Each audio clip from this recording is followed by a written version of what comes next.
Thank you for joining me. I have zoomed in a bit. I thought this would be a fun place to record this morning. You can see the sun breaking through the fog above the corn, and I just thought it would be kind of a cool shot for you this morning.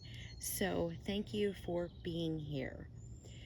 One of two things might be happening with you. You might be afraid to turn the TV on or unable to shut it off because the world just continues to be in chaos, especially here.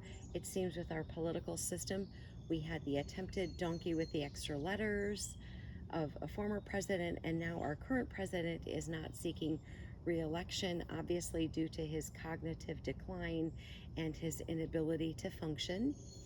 And then we see there was a attempted missile strike in Israel by Yemen.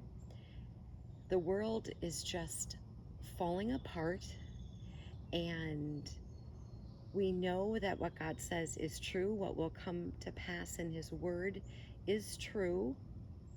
So we should be reading it so we know what to expect. But I've said before, and we've talked about this multiple times, that I expect all of this chaos, but every day you wake up to something new, like, oh my goodness, what today is happening.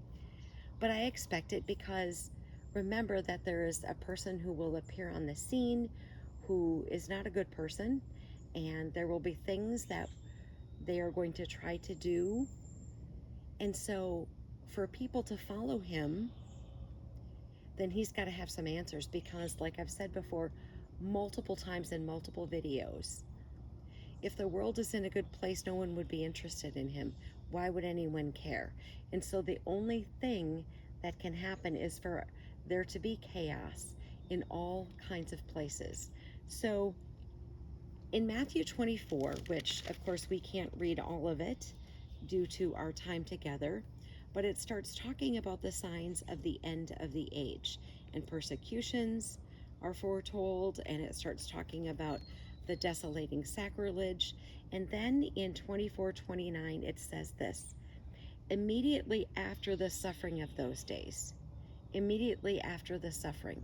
So it suffering suffering is bad, folks.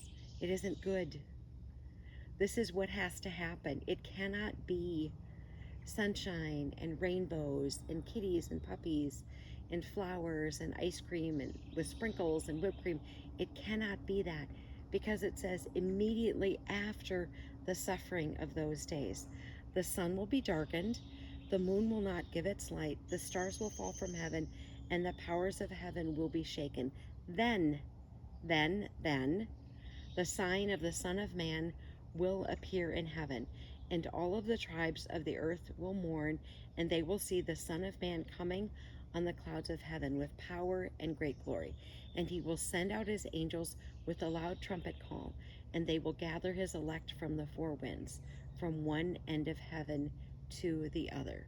So this is what is expected. This is the way it's supposed to be. It is supposed to be chaotic. It is supposed to be turbulent. It is supposed to be uncertain.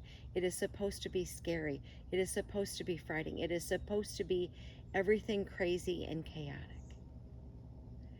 But I'm sitting back just watching what God says in his word, knowing that God's word will come to pass. So I don't want any of you to be afraid. This is the things that have to happen. It says immediately after the suffering. So there has to be bad that will come. So maybe you don't want to turn on the TV, I understand. Maybe you can't turn it off, I understand that too. But it says immediately after the suffering, then we see the Lord. So we're going to have to go through some things. What all that looks like, I don't know. But I'm so grateful that you're still here. I'm grateful that we can still record. I'm grateful that we can spend this time together. Armor up, we ride at dawn. May God bless you as always. Have a great day.